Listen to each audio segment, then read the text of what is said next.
Eh, kayo mag-cheer. Pati ka mo pa.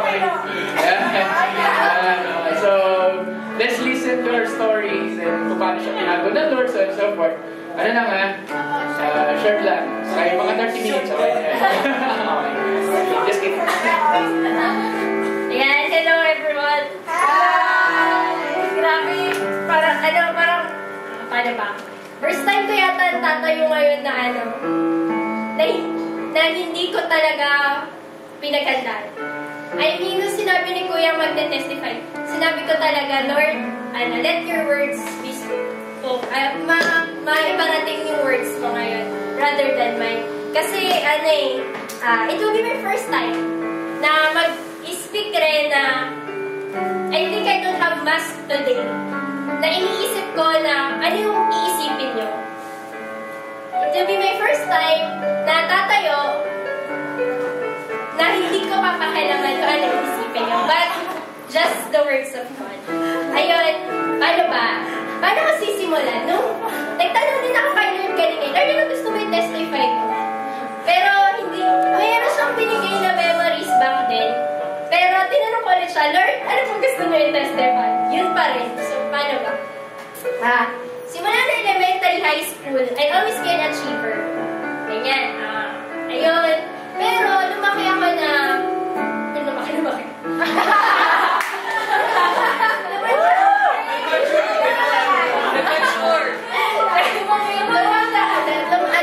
ako na... I always been into the standards of society. Nasabi na kapag dapat, dahil nga maliit na ako, kailangan ko mag-achieve more. More than dun sa ini-expect. Kailangan ko mag-achieve na di na nga ako matangkad, hindi pa ako pansinin. So I need to, para mapansin ako, I need to stand up. Kailangan ko maging matalino. Hindi! Excel, ganyan. So, para nabuhay ako ng ganon. Hanggang high school, ganyan. Pero dumating sa point na sabi ko, Lord, bakit po parang nakaka-achieve ako ng mga bagay, pero bakit parang hindi ako masaya? Parang ganon. So, until college, ganyan. Until may namit akong isang tao na bakit ganun yung buhay niya, Lord? Bakit parang yung buhay niya masaya, contented, tapos lagi niyang mukhang bibig Jesus. Sabi ko, kilala ko naman si Jesus, pero kilala ko yung pangalan niya, pero bakit ganon? Iba yung yun.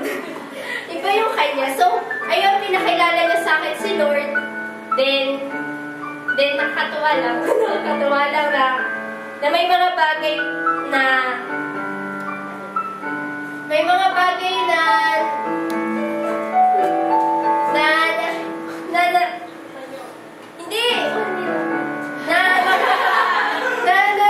na-realize ko na ayun,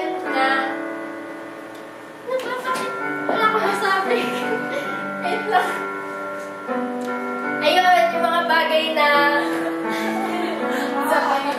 may mga bagay na na-realize ako na ganun pala. Kaya pala hindi ako masaya. Kaya pala laging may kulang sa buhay ko. Kasi hindi ko siya kilala. Kaya pala laging may hinahanap ako. Kasi hindi ko alam na ganun pala yung pagmamahal niya sa akin. Until one day, di ba nga, sinama niya kami sa Bible study. And then ito yung isang bagay na nagpa-turn sa akin. Sabi dun sa Bible study, nung nag-meet sa amin, Kuya, sabi niya, si Lord nakakapit lang sa inyo. Ganito, ang tanong, kakapit ka ba pabalik?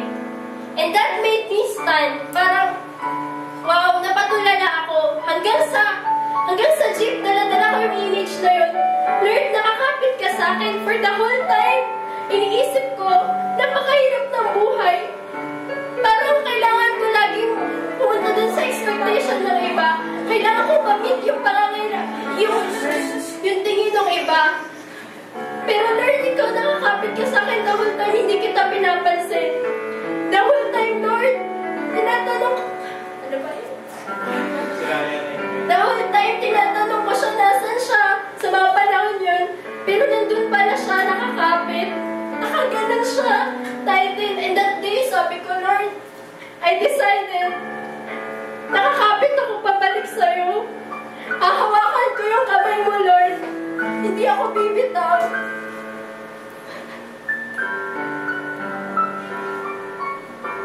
Kahit anong mangyari, God, kahit gano'ng kahirap, paghahawakan ko yung image na yun, God, nakakapit ka. Nakakapit ka. Ano ba yan? Ayun. Basta yun. Until ngayon, paano ba? Ngayon, parang ang ganda-ganda ng, when you meet Jesus, di ba parang ang ganda ng buhay, everything, you see good sa bawat isa, na hindi ko magawa noon. Kasi I see life as a competition eh, na kailangan ko umungo sa iba, just to be recognized. Pero hindi pala, ang ganda-ganda pala ng buhay, ang dami-dami pala magandang pwedeng tingnan sa bawat isa.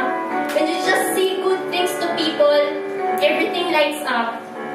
When you know Jesus, everything lights up. Everything will be fine. Kasi may kilala kang nandyan sa tabi mo. Nandyan lagi si Lord. And I believe in that. And I know, kayo naniniwala rin kayo doon.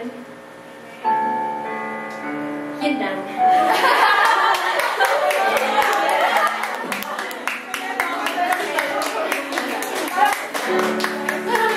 So as you can see, yan si Sheila. Sheila, dito ko muna. Mama tayo. Yeah, so let's pray. Father God, thank you for Sheila, thank you for her life. And God, I know there's more still to come, there's more still to discover. And I know, Lord, I believe as she continues, Lord, in her journey, I know you're going to reveal more of you on her. Thank you, Lord, for everything. We love you. We praise you, Jesus. Amen. Amen. So, palapakan naman si Lord sa Sheila. Yan. So, alam ko dapat si Sheila iiyak eh. Bakit namin na umiyak kanina? Lahat nakatingin.